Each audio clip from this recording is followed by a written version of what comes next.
Good to see you, Mr. Kennedy.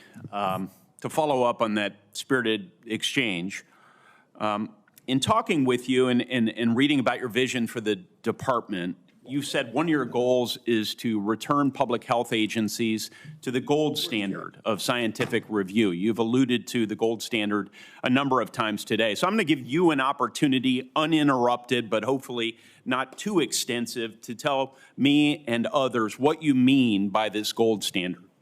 The gold standard means real scientific research with replication of studies, which very rarely happens now at NIH. We should be giving at least 20% of the NIH budgets to replication. We should make sure that all the science is published with the raw data. We should make sure that the peer reviews are also published. And I'll give you a quick example. 20 years ago, NIH scientists did a study on Alzheimer's, which they said it was caused by amyloid plaque. After that, NIH shut down studies of any other hypothesis. 20 years later, we now know that those studies were fraudulent. NIH has funded 800 studies on a fraudulent hypothesis, and we've lost 20 years in figuring out how to a cure for Alzheimer's. And that's just one example. I could give you hundreds. We need to end that. We need to end the old boy system. We need to have replicatable science and be completely transparent about raw data. Thank you, sir. In recent years, particularly during the COVID pandemic, there's been a lot of skepticism about our public health institutions.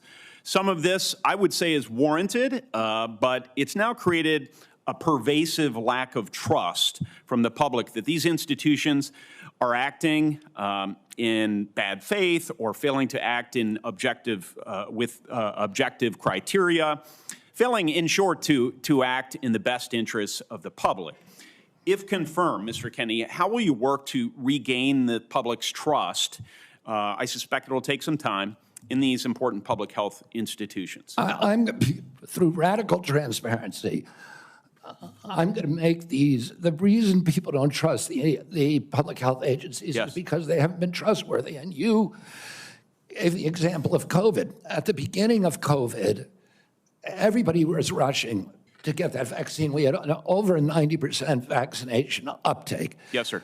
CDC's most recent recommendation is that Americans take the 8th booster.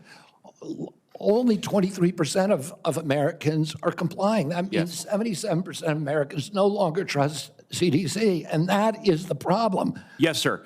In the absence of full information, might it, I think agree with you, but I want your response. Might it make sense to share that absence of full information with the American people, that uncertainty? I think one of the things, by observation and experience, that I saw during the pandemic was we had certain prominent doctors appear on television and indicate, no, you absolutely must not wear a mask. 2 weeks later, it's yes, you must wear a mask.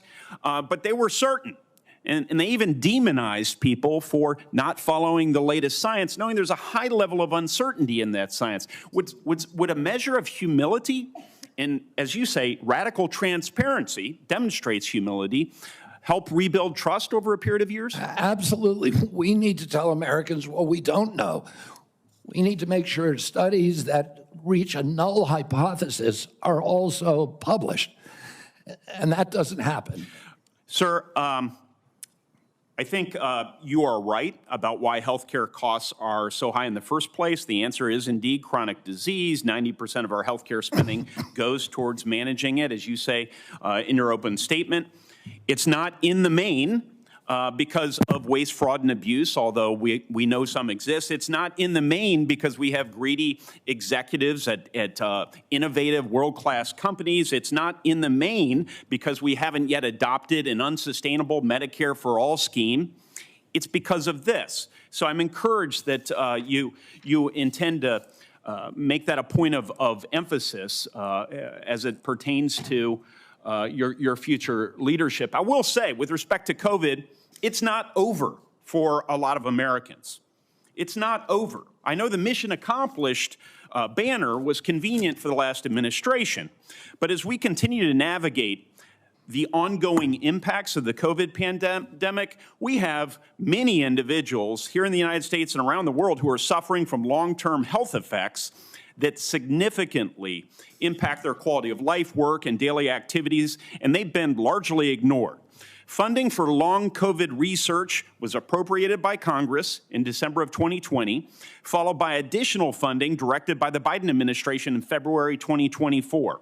Patient groups and industry publications have criticized the slow pace of clinical trial design and enrollment. If confirmed, will you collaborate with healthcare providers, researchers, and effective communities to better understand and mitigate long COVID's impact? Yes or no, please? Absolutely, Senator. There's 16 million Americans. Will you commit to prioritizing long COVID research and integrate this work into broader healthcare policies? Yes or no, please? Yes. Patient groups, experts, and industry publications have raised concerns around existing long COVID funding being spent on observational research.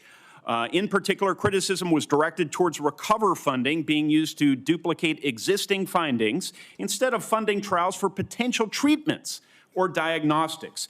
If confirmed, Mr. Kennedy, will you work with Congress so that going forward, long COVID funding will be directed primarily towards trial or novel research directions and not replicating existing observational research? Yes or no? Absolutely, Senator, with enthusiasm. Thank you so much. If confirmed, how will you create a balance between your personal priorities of chronic disease and healthy lifestyle and the ongoing critical work of the department in areas that are focused on incentivizing and advancing innovation in modern medicine and pharmaceutical discovery? I think innovation is going to be the key to public health. And we have a unique opportunity now in history because of AI, because of telemedicine, and because of the quality of people that are now coming to HHS to actually save public health. But it's all going to rely on innovation, and I don't want to do anything that inhibits or impairs the pace of innovation.